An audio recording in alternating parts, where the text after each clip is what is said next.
CBS, America's #1 independent television network, presents the following sports exclusive.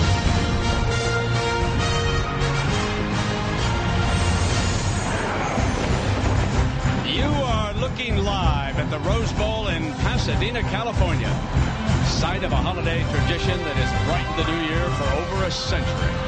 And on a beautiful Southern California afternoon, we welcome you to the Rose Bowl presented by Citi. Today, the Ohio State Buckeyes, Big Ten champions for the 5th straight year, face the Oregon Ducks, Pac-10 champions for the first time since 2001. From the men who brought you basically a sports show, if your football fix wasn't met on Thursday night, it's time for an additional slice. This is basically a football show right now. Let's go! Elliott breaks free. Ezekiel Elliott gets a block and busts to the end zone. Jones bobbled the snap, now fires far side. Bennett, touchdown Ohio State. Sneak, second effort, spins into the end zone. And Cardale Jones has given the Buckeyes a 2-touchdown lead. Elliott, touchdown Ohio State on the final play of the quarter. Elliott dodged the eye of this national championship win. Mariota escapes. This will be the final play of the game. Heaves it. It ends with an interception. And the Ohio State Buckeyes are the first national champions of the playoff era. It's basically a football show. Let me get this out of the way real quick, Greg. You're an hour out from game time. Your team, your Ohio State Buckeyes, are in the national championship game. What are you feeling here an hour out from game time in Arlington? I feel good. I think they've got a real good shot at this game. It's just going to be a matter of if they can hang with Oregon for 4 quarters, just like anybody. I think if anybody can do it, the Buckeyes can. They're very similar offensively, so I'm feeling good about it. I'm feeling good about it right now. We'll see in a little while how I feel when we get to the actual game itself. The best part about this is the fact that these teams played their way into this.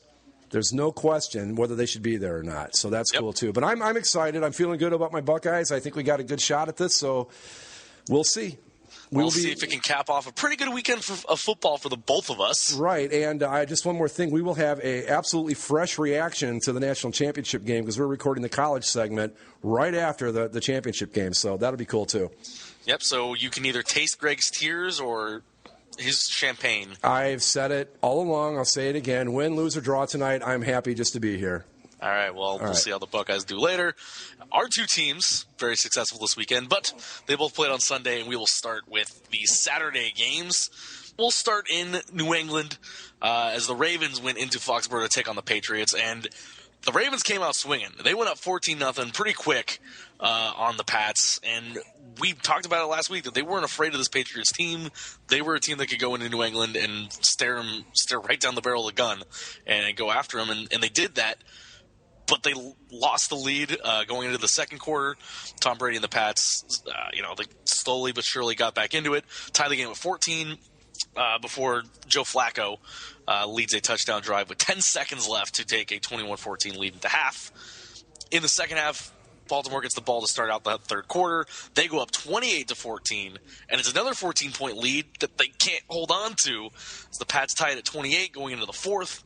The Ravens go up on a field goal, and late in the game, the Patriots finally take the lead with a 35-31 score, and they win, and they will host the AFC Championship game next Sunday after beating the Ravens. Do you think the Danny Amendola 51-yard TD catch from Julian Edelman was the backbreaker for the Ravens? I just have to think that was just one of those, like, wow, you just get it in your head, you're not going to stop them at that point, because that was a really pretty play that they ran. The Ravens, their offense had kind of dried up for a little bit at that point, and they weren't as effective as they had been in the early parts of the game in the first part of that third quarter. And you think that you're going to hold them, and they get that playoff, and then it's a tie game again, and you just say, well, how many times can you keep New England down like that? Especially because they had the 14-point lead twice. That was the end of the second one. It almost seemed inevitable. But, I mean, this was the Ravens' game early on, too. But the Patriots, only 14 yards rushing in the entire game. Yeah. That was a Tom Brady leading them back, and the Julian Edelman pass, too. But Brady with 33 of 50, 367, 3 touchdowns. Brady was good. Yeah, as he always is. Yep. And it's going to be interesting because the AFC Championship, and we'll get to them in a little bit, but I still like the Colts' chances in that game. But this game was got to give credit to the Patriots. I know you want me to hear that, or want me to say that, but no, you can keep saying it. It worked. It worked this week. I know, and I just I don't know, man. That Colts team just got that look of a team that no one expects them to do what they're going to do. And we see it every few years with the Super Bowl. A team comes out of nowhere, and I think they might be this year's version of that. At least I'm hoping so. But this was a good game. It was unfortunate that the Ravens couldn't seal the deal. But all credit to the Patriots for getting the job done. Like we said, I think the Ravens were probably the better team. I mean, they ran the ball effectively. Justin Forsett, 129 yards. Yeah. Flacco did his thing. The defense was good in spurts until they let the Patriots just keep clawing back in it. I think the Julian Edelman 51-yard TD pass, that was just the punch that the Ravens couldn't recover from. I think that was what did it. I think that just shifted the momentum, obviously, and from there it was the Patriots the rest of the way in. We'll move on to the Sunday night game where the other number one seed, the Seattle Seahawks, were hosting the Carolina Panthers. Two teams that have played each other very, very close over the recent years, and it was kind of a boring game, to be perfectly honest. It really was. Yeah. Well, there's two things that I want to talk about with this game. First, with the Panthers. Mm-hmm. Maybe I'm just imagining this, but did we not see a team that was good last year regress in the season and then get good again and start back up the other side of the hill all within one season? Because I think that going into next year, these guys have got a lot to look forward to. Yeah, I mean, you think about all the linemen they lost, and that was kind of the reason that they were struggling early on. And now that they've had this resurgence and they kind of believe themselves a little bit, they add a few spaces of talent here and there. I think they're, for the most part, I think they're going to be kept together in terms of guys that would lose the salary cap or anything like that. This is a team that can do something next year if they can just find a consistent offense. The other thing I would note is that I think if you're the Green Bay Packers at this point, you've got some hope that this Seattle defense can be scored on, but I still don't know. These Seahawks, they just look really, really tough. You got them at home. Regardless of how the offense has played or what the defense has done, they have the Packers' number. I think they're going to repeat as champions this year. I really do. Oh, I hope the hell not. I hope not, too, but I don't know what would stop them at this point. Now, I'm not saying it can't be done, but if they keep playing their game the way they've been playing it, I don't see anybody beating them. Yeah, they're playing on all cylinders right now. That defense is stellar.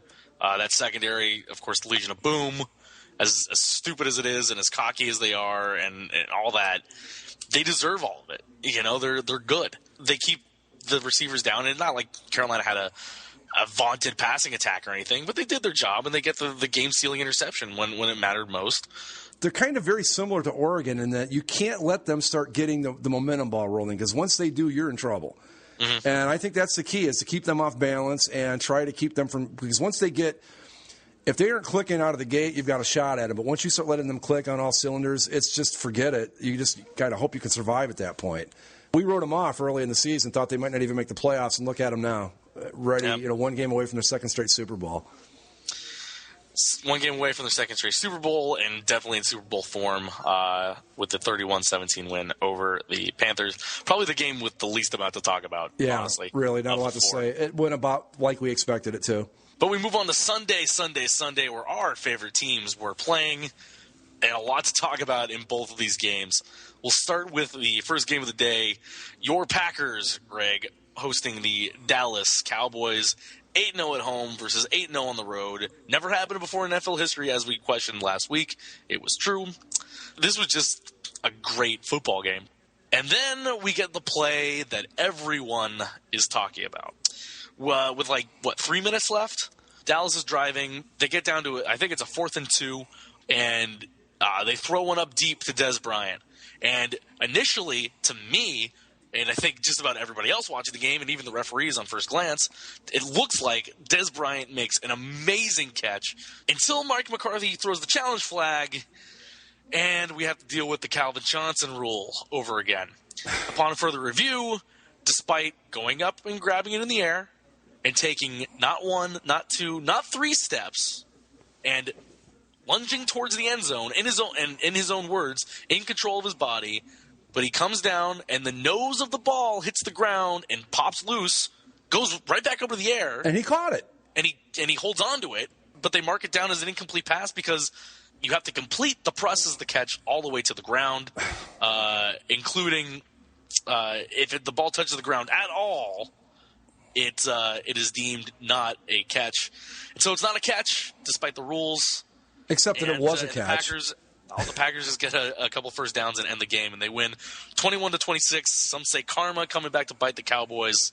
But in the end, it's a terrible rule. This is the umpteenth time we've seen this thing applied, and it just doesn't get any more tolerable each time you see it. Look, I am a Green Bay Packers fan. I have stock in the Green Bay Packers, and I'm going to tell you the Dallas Cowboys got screwed yesterday. It's as simple as that. If you show that play to 100 people, 100 of them are going to go, yes, that's a catch. This rule is so dumb. And here's my question with this rule. Are we any worse off if we just make plays like that a judgment call on the referee's part? Are we any worse off than what we have right now? Because this nonsense of a football move, of play consistent to the game, blah, blah, blah, come on. Here's the official words from referee Gene Steratore, who explained his ruling after the game. Although the receiver is possessing the football, he must maintain possession of that football throughout the entire process of the catch. In our judgment, he maintained possession but continued to fall and never had another act common to the game. We deem that by our judgment to be the full process of the catch, and at the time he lands and the ball hits the ground, it comes loose as it hits the ground, which would make that incomplete, although he repossesses it. It does contact the ground when he reaches, so the repossession is irrelevant because it was ruled an incomplete pass when we had the ball hit the ground. An act common to the game is now the new football move, I guess. And again, is lunging for the end zone not common to the game? Worst case scenario is that when he came down and he lunged and he hit the ball on the ground, okay, he's already down by contact at that point. The ground can't cause a fumble. It should have been Dallas football at the 1-yard line. Simple as that. And again, I ask, would we be any worse off with just letting the officials look at it and go, looks like a catch to me, good enough, and forget all this common to the game, football move nonsense? It's either a catch or it's not. And okay, maybe Packers fans, maybe Mike McCarthy says, I don't think it's a catch, we'll challenge it. And then they go upstairs and then they look at it and they go, it's a judgment call, and they go, looks like a catch to us. I don't know how we'd be any worse off doing it that way. That's the thing, too, is they called it a catch on the field, so it has to be irrefutable. And the fact to me that he went up, jumped, and he had two hands on the football when he had the ball in the air. When he caught the ball in the air, he had two hands firm possession. He then takes 1, 2, and 3 steps, lunges with the ball. It's still in his hand. And yeah, part of the football hits the ground, but the rest of his arm, like, you go back and look at it, and he gets the ball. And as he's going to the ground lunging it, his knee goes down, his elbow goes down, his entire stomach goes flat on the ground before the ball actually touches the ground. His entire body is laying flat on the ground before the football grazes the ground and pops back up. I do not see how that is not a catch. I understand the rule. I understand the application of the rule. That is a catch. That's as simple as that. Just insane. It's as simple as that. It was a catch. And I was so sure of it. I was on the boards when the play happened. I typed. The next post I made was, Mike McCarthy just wasted a timeout. That was clearly a catch. This one might have been more obviously a catch than the original play that started all this, the Calvin Johnson play. Mm-hmm. I mean, I think if you're going to argue which one was not a catch, you've got a better case trying to argue that Calvin Johnson's catch they said wasn't a catch. Right, because the Calvin Johnson one, he catches it, is kind of rolling backwards, and he basically puts the ball on the ground to, like, keep himself up and let's go. And his was still a catch, too. Yeah. Right. This rule's got to go. His was a catch, and they called it not a catch because he placed the ball on the ground. This one is even more so a catch because, again, hands on ball, 1, 2, 3 steps, knee down, body down, elbow down, then ball hits, and jostles ever so slightly. It was a catch, and like I said, we could show it to 100 people that know a little bit about football. All 100 of them are going to go, yes, that's a catch. And this is dumber than the tuck rule, and I didn't think that was possible. I love the fact that the Packers made the NFC Championship game. I hate the way they got there. This doesn't seem right to me. Right. It's a hollow victory. This isn't even kind of it's a similar argument, obviously, to the one Dallas and the Lions had just last week, where the Lions kind of get screwed out of a penalty call. But I think this one's slightly different in that this was a game where it was kind of back and forth, and this wasn't like with the Lions one, they were already leading, and then it led to the Cowboys taking the lead on the other side of it. This would have been ball down at the 1-yard line. Right. This isn't like a holding call at the 30, and then you have to say, well, Matt Stafford still has to go in the end zone. And yes, you can stop the 1 yard line, but the way the game was going, the Cowboys are getting in from the 1. Well, that's the thing. And not only that, but wouldn't you rather, if the Packers could have stopped them at the 1, then make them stop them at the 1. Don't hand it to them like this. If this play happens a half yard further, and when he lunges out and the ball crosses the plane, and it doesn't matter if it hits the ground at that point, is that a touchdown? I would think so. Is that just him breaking the play on the goal line with the ball on a catch? Or do they still say the same thing and overturn it? I have to think that with the way that his body's positioned and the way it played out, that's a catch, 1-2, extend over the goal line, then that's a touchdown. They give it to him that way. Right, because theoretically, isn't it the once the ball crosses the plane, the play's dead, that's it? Right. Yeah. Right. All you have to do is cross the plane. I would have to think that they would have given him a touchdown if that was the case. Yeah, and that's so I don't know why it's not a catch when it's a half yard. Right. This rule is something they have to address this year. They have to find a way. And again, I think that you're better off just letting the referees or the officials use their judgment. Yeah, you're going to blow a few. Sure, that's fine. But you know what? You blew this one, too, with the stupid rule in place. You're no worse off just taking all this nonsense out of it and going, look, you guys are the officials. We have a replay system in place. If you think it's a catch, call it a catch. If the opposing coach disagrees, he can challenge.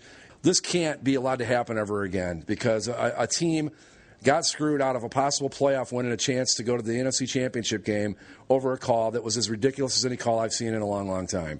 Yeah, but your Packers, they take advantage of it and they move on.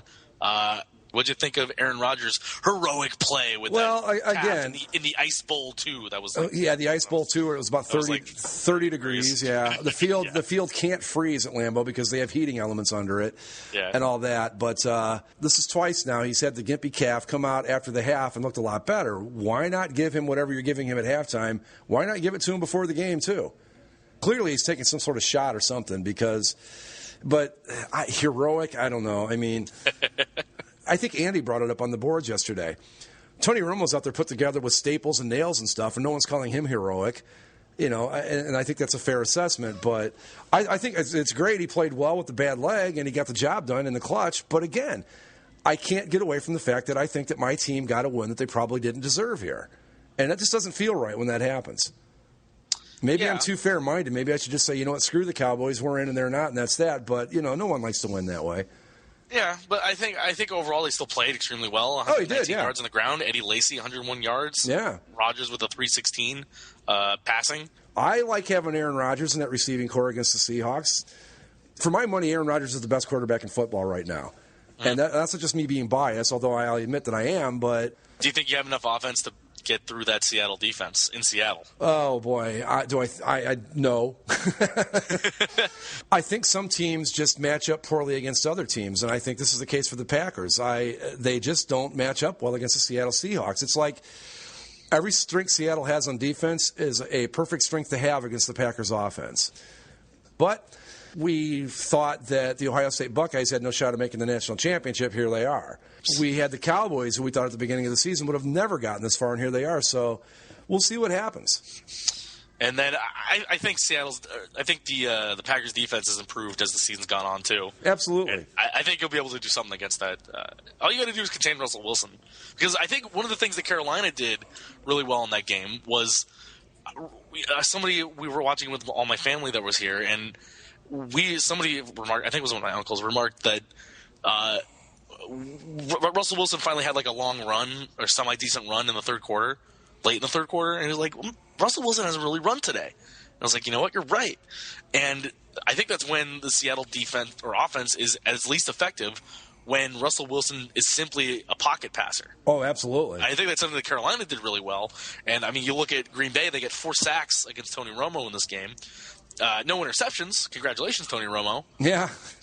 We've been waiting for it all season. He did not throw the season-ending interception. That's a win for Tony.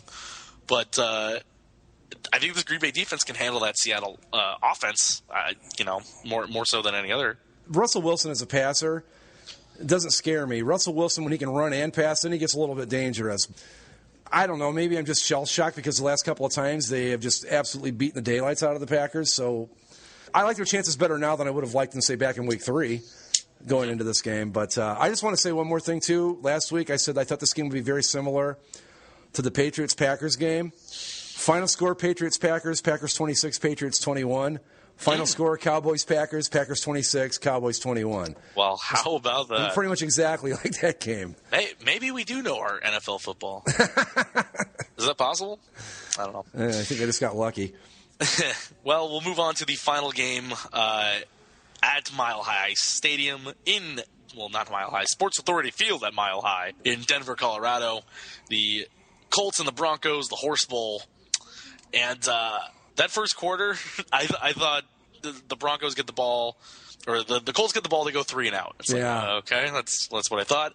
Broncos get the ball, and they go 7 plays, 68 yards, touchdown pass from Peyton Manning to Demarius Thomas. 7-0 Broncos, just 5 minutes into the quarter. And I thought, okay, well, that's how this game's going to go, and I fully expected that, and I can't wait to see the end of this thing and be done with my day. But the Colts, they get the ball. They start off the second quarter with a touchdown, a 6-yard run from Boom Herron. Hey, that running game looked good at times yesterday. Mm-hmm, especially early on. Speaking of the running game, Trent Richardson not active in this game. Smartest coaching decision they've made all season on that team. I know. Daniel Herron gets it, ties it up at 7-7. 7 minutes later, Dwayne Allen gets a 3-yard touchdown pass from Andrew Luck, a beautiful pass. 14-7 Colts. All of a sudden, hey, you believe a little bit. But the Broncos, they get a field goal, and it's 14-10 going into halftime. And I think, okay, 14-10, it was nice. I'm glad that we were competitive. But Peyton Manning and the Broncos, they're going to take this thing. They're going to do well in the second half, right? Well, remember that touchdown that Peyton Manning scored on the first drive of the game? That was the only touchdown Peyton Manning would score in this game. The Colts end up winning this thing 24-13, eliminate Peyton Manning from the playoffs. The second half, not a whole lot going on for either team. So, yes, the Colts won, but I think, and maybe I'm just being a pessimist, but I think this is more a game that the Broncos didn't win as opposed to a game that the Colts beat the Broncos. Well, I will say, and I don't want to take anything away from the Colts because I thought they played a really good game yesterday, but when Peyton Manning's playing the way he was playing yesterday, he's a whole lot easier to beat. He looked terrible. He looked terrible, especially in the second half. He looked as bad as I've ever seen Peyton look. Yep. And, I mean, as a Colts fan, I've seen Peyton Manning play more than my fair share of times. And even on his bad games, he never looked terrible like this. And it comes out today that he was playing with a torn quad, and that's obviously Peyton's a very kind of stand up straight, push off with the legs, and use the whole body to throw type of guy. And so when you take away one of his legs, especially his back leg, to where he gets the power from, you see what happens, where he just can't zip the ball in those tight windows. Yeah. There were plenty of times where even when he was throwing the ball accurately, there just wasn't anything on it, and the Colts defensive backs, and all credit to the Colts D-backs, they were playing great in this game, very, very hard pressure on the Broncos wide receivers, but they were able to get around on the ball. And there were plenty of times I said, well, that's – in the past, Peyton throws that right by the cornerback's arms, and it goes right in the receiver's arms, and he's off to the races. He looked terrible. Just flat out terrible. We talked about it as the regular season was coming to a close. All of a sudden, the Broncos are starting to lean more on the run game, and people were wondering if there was something wrong with Peyton Manning. I do think we, as sports fans, we like our things to be nice and bundled into seasons. But I really do think that what happened to Peyton Manning is his age caught up with him with about 4 games to go in the regular season, and that's just one of those things that happens. I don't think he'll be back next year, do you? Well, John Fox got fired today as the head coach of the Broncos. Which I think is wrong, but yeah. Right. And there was also rumors that Adam Gase, the offensive coordinator for the Broncos, is probably going to move on to somewhere else and get a head coaching job somewhere in the NFL. So the thing that was brought up that I heard that was interesting to think about, does Peyton Manning really want to go through and learn a whole new head coach? No. And a whole new offensive coordinator? You know, Peyton obviously does a lot of the offense himself, but he still has a coordinator and he still has a head coach. And I don't know if he wants to try and rehab from this type of injury and then go back and learn a whole new team and offense. And there's a lot of these guys that are free agents, like Demarius Thomas. He's a free agent going into this season. And, you know, I'm sure Demarius Thomas would love to keep playing with Peyton Manning, but I'm sure he would also like to get paid. So this is a situation where I think the whole thing might just be disassembled for the Broncos, and Peyton's not going to go there. And I don't know where else he would. It's not a situation where like he could come back to the Colts for like a farewell tour sort of thing. Yeah. This is going to end up if he wants to come back. I hope he doesn't. Only because it looks like it would set up to be a Brett Favre in his final year with the Vikings sort of season. Yes, exactly. Where it just wouldn't look right, and he would be bad. Like there's a certain time with some of these quarterbacks, they're like good starting pitchers in baseball. You lose a couple miles off your fastball, and that's it. That's your career. It's done. You're not getting that back. And as much as I love Peyton, and I'd love to see him keep on and break every single record that I think there's only a couple that he doesn't have. He can't. It's not going to turn out well if he does. No, the only thing he has left to prove really would be to get that second Super Bowl ring.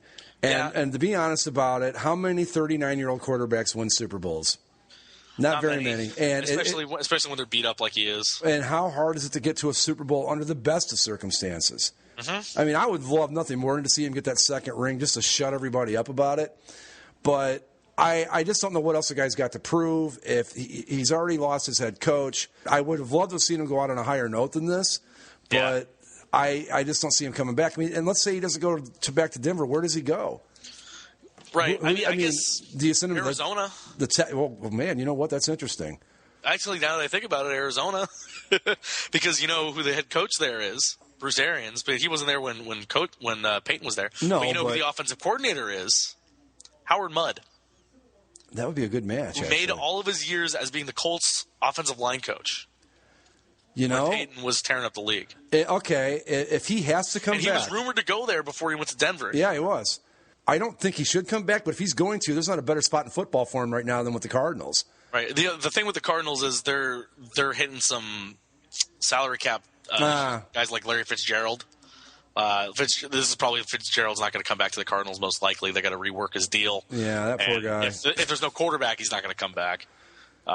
So I don't know. I mean, if there was a way for the Cardinals to work it out and get Peyton Manning in a dome, you know, the majority of his time. The only thing is he has to play the Seahawks twice. But, you know, I think if there was an opportunity for him to go to, I would think it might be that one. Otherwise, you know, any team that needs a quarterback right now is in a rebuilding state. And obviously he's not a rebuilding quarterback. He's a win-now guy. He really has nothing left to prove to anybody. You know, whether you think he's the greatest or not, you cannot have any discussion of the top 5 quarterbacks of all time without including him in it, and that's good enough. To finish up back on the Colts, it was a very good total team game, and that's what they played last week. That's what they've gotten the last couple weeks is complete total team games, nobody really pushing up from the other ones. And you think it's a cliche to hear that or to have Andrew Luck go up there and say, oh, yeah, well, it's just a total team game by us here today. Defense played great. But it was a total team game, and it was nice. And really, this is all gravy now on the face of it. Yeah, okay, you just beat Peyton Manning. You're going to the AFC title game in New England, Colts, Patriots, just like the old days. And you're going against Tom Brady. You're going to have to take him down to go to the Super Bowl. You know, it's good that they got there. This is just another step for this team to take. They're learning, and they're getting better. And they still have a lot of flaws that they need to fix, but they're slowly building to what they can be, and that's good to see. And yeah, of course, I want them to beat the Patriots. But if they lose, like you were feeling kind of with your Buckeyes, exactly. Okay, good. We got to farther where I thought they were going to be, and I'm happy for the future. You know, I'm not too hung up about whether they win or lose the game. I want them to win, but if they lose, it'll be okay. Well, what do you want? Well, first off, I think they're going to win. Okay. Look, that Patriots team, they're beatable. I think that, first off, that is the one thing I will say before you go on. I think this is as beatable as the Patriots have been in a while, and despite, you know, even the last year's playoff game against New England and how Jonas freaking Gray ran all over them earlier in the year, this is a very beatable Patriots team, and the Colts will have a shot. I don't think they're going to take it, but they'll have a shot. Well, I also want to point out one thing, too, with the Colts running game. They finally learned their lesson. You go to the Ohio State guy and you sit the Alabama guy on the bench. Let's see what happens. But seriously, though, I do. I said it when I thought they were going to end up playing the Patriots. I like their chances. I like their chances against the Broncos. Tom Brady is a great quarterback, one of the all-timers. So is Peyton Manning. But right now, in today's game, the two best quarterbacks in football are Andrew Luck and Aaron Rodgers. As simple as that. And if I've got Andrew Luck in my team and I can get 63 yards out of Boom Herron against the Patriots, I like my chances. And if the defense, they don't have to hold the Patriots to 8 points, whatever. All they got to do is keep them from scoring 35 or 40. And that's what I think they can do. I like their chances. And I'm riding this team all the way to the Super Bowl. I think the Colts, they cash the ticket and they go to the Super Bowl and play, hopefully, the Green Bay Packers, because God, what a great uniform matchup that would be. But I think they're going to do it. Yep. Well, again, I'm going to have to keep the trend as I did last week, and it worked, to have you pump them up and me kind of keep them down. I don't see it. Like, I just see the pedigree of Tom Brady, know that what he can do. And the memories of the last two games, and even though, you want to write them off, Jonas Gray ran for 4 touchdowns and 180 yards. Last year in the playoffs, LeGarrette Blount ran for 127 yards. I don't know. It's possible, yes, but I'm not counting on it. I'll just point this out. I don't remember what year it was, but there was a Colts team when Peyton Manning was still there. I think it was when Tony Dungy was still coaching, as a matter of fact, where they were, for 4 games in a row, you and I could have rushed for 100 yards against their defense. They were just terrible against the run. And then they got to the playoffs, and it might have even been the year they went to and played the Saints in the Super Bowl. I don't remember, but I think that was they had Bob Sanders was injured, right? And he came back in the playoffs, and they played, and they started able to stop the run once the playoffs started. Yeah, but we'll see. I don't know. It's been one of those crazy years where the expected isn't what's taking place, and I'm just kind of hoping it carries on through. Maybe it was wishful thinking going into the Broncos game, but they did it. And maybe it's just wishful thinking now, but I do think they're going to win. I like their chances better than I like Green Bay's. I'll put it that way. Well, looking forward to possible Super Bowl matchups. I think we can both agree it goes 1 of 2. There's really, these are how the rankings of possible matchups would go. Obviously, for our own purposes, Colts Packers and all Baffs Bowl would be the greatest, right? Yeah. The uniform matchups, our two favorite teams. It would be fun, and those would be the teams we want to see. Second for me is Colts Seahawks, and I'm sure for you it would probably be the Packers Pats, and then Colts Seahawks, and vice versa. And the worst possible matchup is Patriots Seahawks. Yep. And I said this the other day, and I'm legitimately sticking by this. If it is Patriots Seahawks, I really don't think I'm going to watch.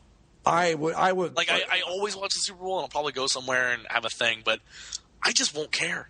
I will not care. That's exactly how I feel about it. I'll have it on, but I might be, God knows what else I'll be doing, but it'll be like when I watch baseball. It'll be on in the background, and I'll kind of half pay attention to it.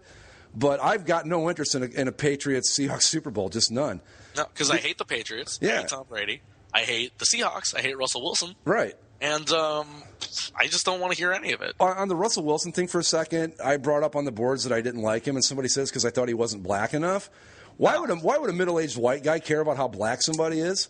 I mean, really? Right. But anyway, so what do we got? We've got what do we think? I'm gonna stick with the upset thing here. I'm going Packers win, Colts win. We get our dream Super Bowl matchup. That's what I want. And that's what I'm going to pick, just because that's what I want. Because both the teams that I picked to make the Super Bowl now are out, with the Broncos losing. So at this point, we're allowed to be selfish, I think. Exactly. And root for the Colts and root for the Packers. But that'll do it for the NFL. We're about 13 minutes to the supposed kickoff time, which we all know is actually in like a half hour. I heard it was 8:40 Eastern was the actual kickoff time, is what I heard. So all right. So we're minutes away from kickoff in Arlington, Texas for the first ever college football playoff national championship game. Oregon Ducks, Ohio State Buckeyes. Can't wait. I'm rocking my Keith Byers Ohio State throwback jersey because it's got the correct sleeve stripes on it for this one. I'm ready to go. Very good. All right, yeah, and we'll be back with a fresh reactions to the game. Mm-hmm. But it's only going to seem like 10 seconds to you guys. Yeah, magic of editing. Woo, woo, woo.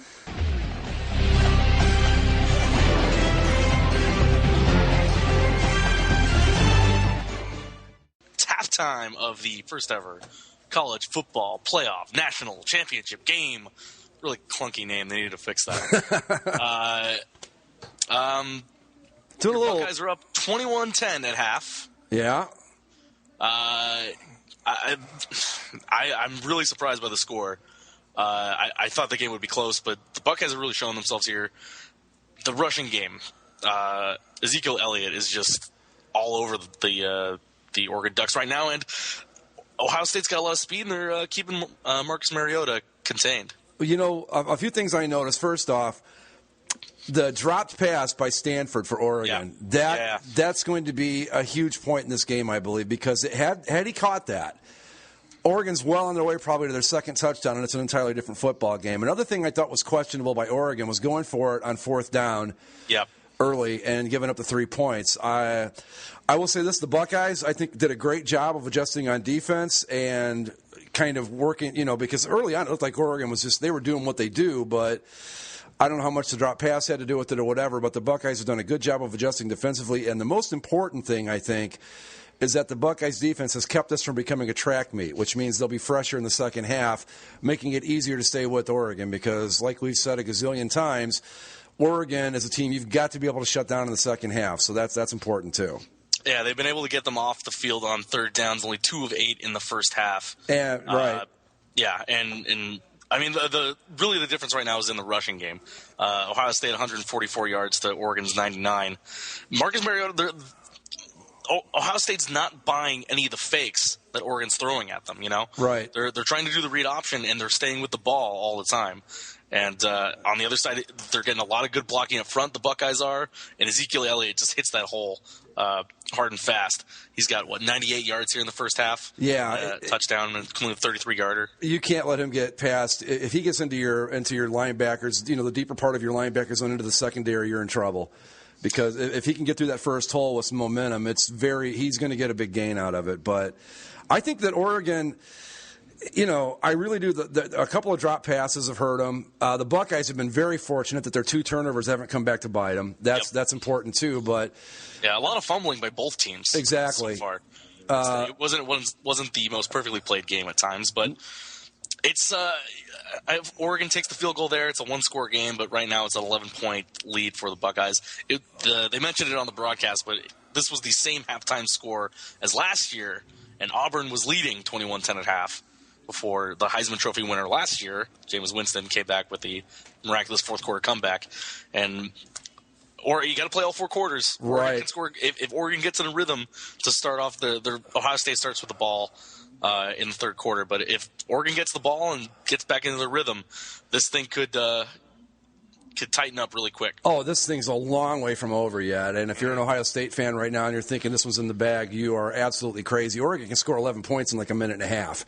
Yep. That's not a problem for them. Fortunately, what the Buckeyes need to do to start the second half is they need a nice, long, sustained drive, hopefully to get points out of it, kill some more clock, and just keep that Oregon offense off the field. That's the way you've got to beat these guys. But and that's what they're doing. That's the other thing that the running game is accomplishing. With not only are they being dynamic with Ezekiel Elliott, they're holding the ball and they're keeping Oregon off the field. Right. For extended periods. That's what you got to do. It keeps your defense fresh and it keeps Oregon's offense.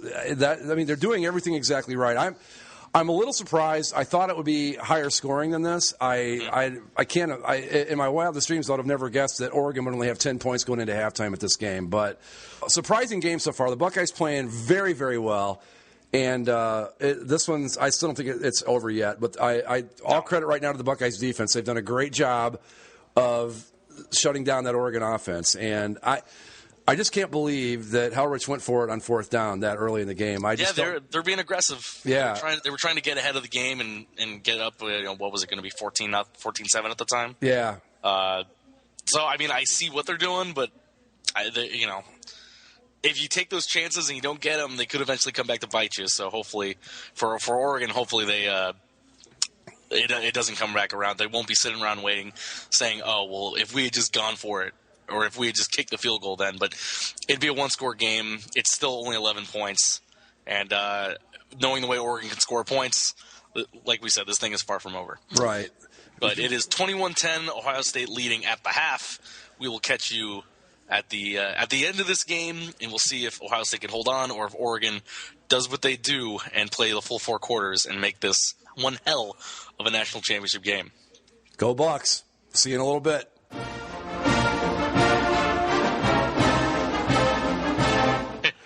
Wow. Wow. Unbelievable. I don't even know what to. I don't know what to say. Well, ladies and gentlemen, for the first time in my life, I'm speechless.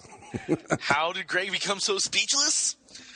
The Ohio State Buckeyes, with a 42-20 win, are your very first college football playoff national champions. We go live to Ohio for reaction from Greg. Greg, what's the scene like in the Buckeye State? I think, well, of course, we're all very, very happy. A little shocked, at least on my end. You know, you got to remember, man, back during the season, we were talking like the Big Ten probably wasn't even going to have a representative in this thing. Yep. Let alone if anything was going to happen, maybe Michigan State makes it. Maybe. You know, and then Braxton Miller goes down, and it's just, the Heisman Trophy favorite's out. Or Ohio State's going to have a hand now, and then Ohio State loses to Virginia Tech, and it's like, well, for sure, done. Yeah. Michigan gets crushed in by this same Oregon team, and you say, no way, no how. Well, it just didn't look like it. There was just not. I mean, the Big Ten suffered some bad losses in the regular season. You know, Michigan State just looked like they didn't even belong on the field with Oregon in the second half. But this Buckeyes, you go into the Big Ten championship game and you lose your second quarterback. Yeah, you're down to your third string quarterback that ain't there to play school. Thank goodness for that, huh? Yeah, how about that? Might have been the best of all three of them, and you're national champs. Yeah, it's just amazing. I mean, the win against Alabama was unexpected. I liked the Buckeyes' chances going into this national championship game, but what I would have never in a million years expected what I saw tonight, where really they dominated Oregon. I mean, I still going to go back to that pass that Stanford dropped, though. I think that was just such a huge play in that game because it changed everything. Because it went from potentially being Oregon up 14-0, and then he drops the pass, they end up punting. Buckeyes score, and it's a tie ball game. And from there, it was just I will say this. The defense just played incredible tonight. I mean, they had an answer for everything Oregon tried tonight. They did a great job of shutting down the Oregon running game. Marcus Mariota, despite all that, still had a pretty good football game. I think he threw for what? 333. 333, something like that. Yeah, but 333, 2 touchdown passes. But Ezekiel Elliott and this Buckeyes defense, that's if you're going to hand it to anybody, it's those two elements of this game are why the Buckeyes are national champions tonight. It's just completely unexpected. This one is so much sweeter than the one in 2002 because first off, there's no questions about this one. There isn't an interference call that you wonder about. There isn't any of that.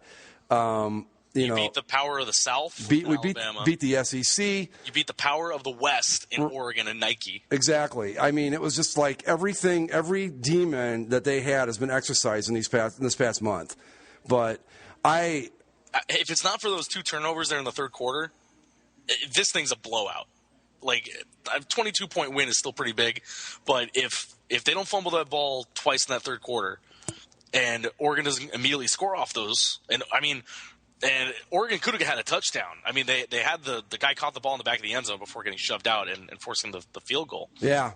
But you take away those scores and say you limit Oregon to only 10 points. I mean, still limiting the Oregon to 20 points is a feat. But Ohio State they manhandled Oregon. Well, do you think physically in this game they manhandled them? They absolutely did. The offensive line. I mean, Ezekiel Elliott took advantage of all that, but the offensive line was spectacular. They're like road graders out there. I mean, they were just blowing Oregon off the line. But see, that's the thing. You know, Oregon has this reputation of being a finesse team and all that, and they didn't look like it. But tonight they kind of did. It was like they didn't seem as physical as they did against Florida State, which I think again. And God, I hate to keep Florida State. I hate to keep piling on Florida State, but come on, you know. And Oregon, I mean, I kind of feel. I really, honestly, I wouldn't have minded seeing Marcus Mariota get a national championship because I think he's a class act. They just got beat by a better team tonight. I mean, I don't know how else to put it. I'm not used to saying that because usually by this point in the season, Ohio State is being scorned and laughed at and everything. And they've made a statement all the way through this playoff. And, you know, they're national champions. I couldn't be happier about it. I was an amazing run by this team. I mean, if you think about it, the last 3 games. Yeah, the 3 quarterbacks in, and look what they've done. Well, I mean, not even just the 3 quarterbacks, but the last 3 games. Ezekiel Elliott is the first player now in school history with 3 consecutive 200-yard rushing games. And those came in the Big Ten Championship, a semifinal Sugar Bowl, and the national championship of the first ever playoff. Yeah, he stepped up big. I mean, geez. He set a career high in rushing in each of his last 3 games. Yeah. I mean, obviously I came on to do this. I'm assuming he got player of the game tonight. If he didn't, then it's the biggest miscarriage of justice since the OJ verdict. I left too, so I don't know. I can't imagine. I would have to assume so. 246 yards, 4 touchdowns. He's got to be. Yeah, you know, he's got to be. But you know, I think the thing that's also important to take this big picture outside of Ohio State, and congratulations to the Buckeyes in the very first playoff, the 4th seed, a controversial 4th seed, won the championship. Well, it's like we talked about last week. Had we been with the old system, this game never takes place. I mean, it does, but it's a Rose Bowl, and it doesn't matter. And did you see the T-shirts and hats they're wearing? No. What they say? Undisputed national champs. Yeah. I mean, if you really want to get right down to it, this is probably, in all the years of college football, this is the very first truly legitimate national championship. Mm-hmm. You know, I mean, there are other times where it was pretty clear 1 and 2 were playing, but you could always make an argument. I suppose you could this year with TCU, and it's really just a shame. I mean, especially after seeing just how bad Florida State really was. It's a shame that TCU couldn't get into play in this. But this is the first time. This was legit. I mean, no matter who won it out of these 4 teams, you can't question it. I mean, you know, the Buckeyes earned this one, and that's what feels so good about it. It's not... Yep. You know, they did everything they had to do. And, you know, the thing is, they were talking during the game tonight. I didn't realize this, that a lot of their impact players are like young guys. I mean, they're set up to maybe make another run next year. Right. I mean, they were, after all the sanctions and stuff, and they finally got off the bowl ban last year. And, you know, they come in and they're ahead of schedule by all accounts. Yeah. And you win the first ever playoff. And really, you take away the Virginia Tech loss, and maybe if you take away the Virginia Tech loss, Ohio State's probably the number 1 team if they were undefeated going into the playoff. It might have been different if they were 1 and playing a number 4 seeded Florida State, and Oregon and Alabama play each other, and maybe this thing shakes out differently. But you know, there was so much doubt cast their way and the Big Ten's way, and they overcame it. Just, I mean, simply dominant in both games against Alabama, defeating, you know, the vaunted Nick Saban, and you give him a month to prepare in the Sugar Bowl, right? And then they go against Oregon, and you think, well, in a week, are you going to be able to catch up to Oregon's speed? 296 rushing yards. Their 3rd-string quarterback threw for 242 yards, and they held this vaunted Oregon offense 2 for 12 on 3rd down. That's the key stat in both of these playoff games, is what they were able to do on 3rd down. Because even in this run, people have been talking about Cardell Jones and Ezekiel Elliott, and the defense kind of gets left behind, and that normally happens. But you know, when you're playing Oregon, the defense is whatever. You could probably score points on Oregon, like you did. But it was all about shutting down Marcus Mariota, the quick strike attack, and you know, all marks of the Buckeyes. They shut them down in every phase. Well, you know, that's when Oregon got that quick strike score. I thought about it. I thought, you know, as long as Ohio State, if they quit coughing the ball up, they'll be okay, because Oregon couldn't stop them on offense. They just couldn't. I mean, that's why I thought it was also interesting when there's 6 or 7 minutes left, and Oregon punted back to Ohio State. Yeah, it's like, you know, you're not stopping them. But they eventually did get the stop, but. Yeah, they were so deep in their own territory though on that play that if they go, and it was 4th and 7, if they go for it and they don't get it, the game's over at that point. But the game was over anyway. Yeah, I mean, it's just, but you see, that's the thing though, they're Oregon, and 8 minutes left. You're up 15, and I'm thinking the whole time, like, man, you just got to keep the ball away from these guys because you saw how fast they can score. But at a certain point, you just thought this one's in the bag. Just nothing to worry about because even if they do score, you're going to get the ball back and march right down the field on them again. But this defense has just really, I mean, look at what they've done in the 3 games that led up to this. I mean, they shut out a pretty good Wisconsin team, just totally mopped the floor with them. I still contend that the Alabama game wasn't as close as the score indicates. And then today, they shut down an offense that you just don't shut down like that. Yep. But they did exactly what we said they had to do, which was if it turned into a track meet, they were going to be in trouble. But they managed to keep the offense on the field, keep the defense off the field. The defense stayed fresh throughout the game, and look what happens. You can beat Oregon as long as you can keep up with them, and that's what the Buckeyes did. They kept up, and they win the game. Simple as that. Just what a run. I mean, and just what a college football season. It's just been fantastic. I even question my own logic. Why in the world did we not want this to happen for so long? Yep.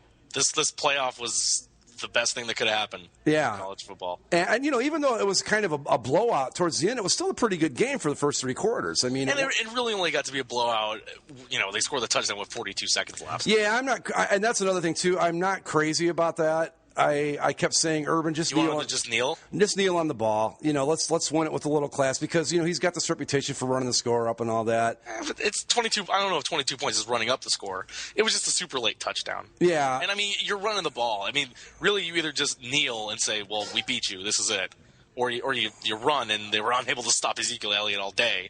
So what's another touchdown? Well, you see, I would understand keeping your foot on the gas, but Oregon, they quit calling timeouts at like 2 minutes and 30 to go. They just pretty much said, okay, that's it. And I thought, okay, if they're not calling their timeouts. They've pretty much conceded the game. Why put another touchdown on the board? That was my thing because it just seemed kind of like, I mean, I don't mind it because, you can always go, hey, we beat them by 22.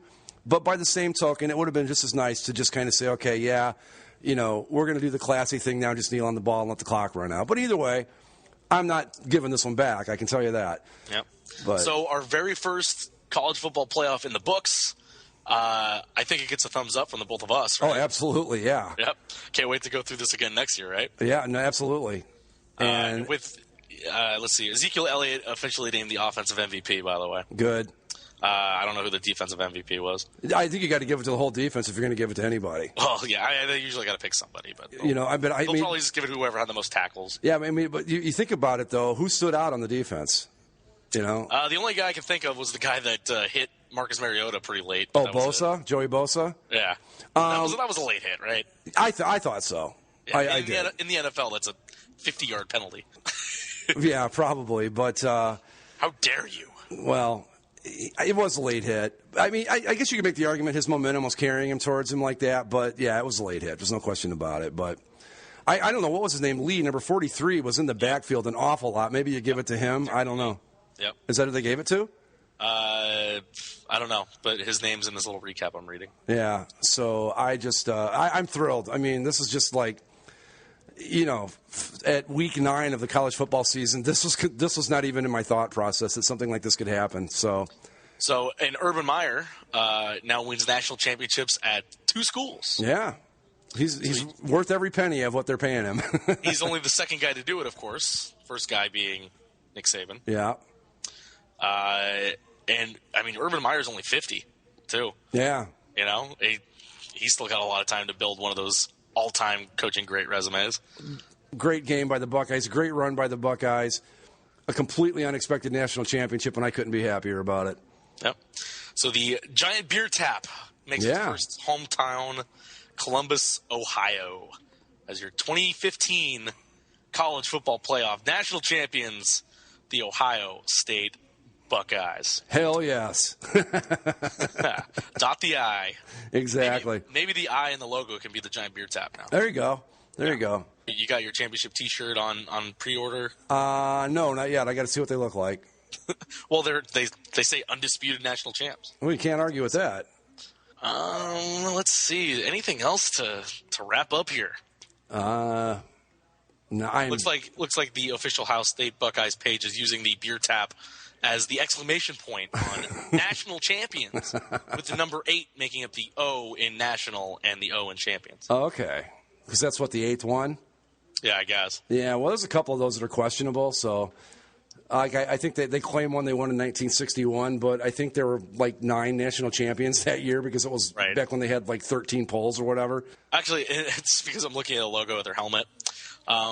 We were watching the game with the rest of my family here, and my grandmother asked, "Why do they have hibiscus leaves on their helmets?" I said, "Those are Buckeyes." She says, "Oh, that's better than pot leaves, which is what most people think they are." But yeah, great college football season. It came to an end that I couldn't have expected, but couldn't be more happy about.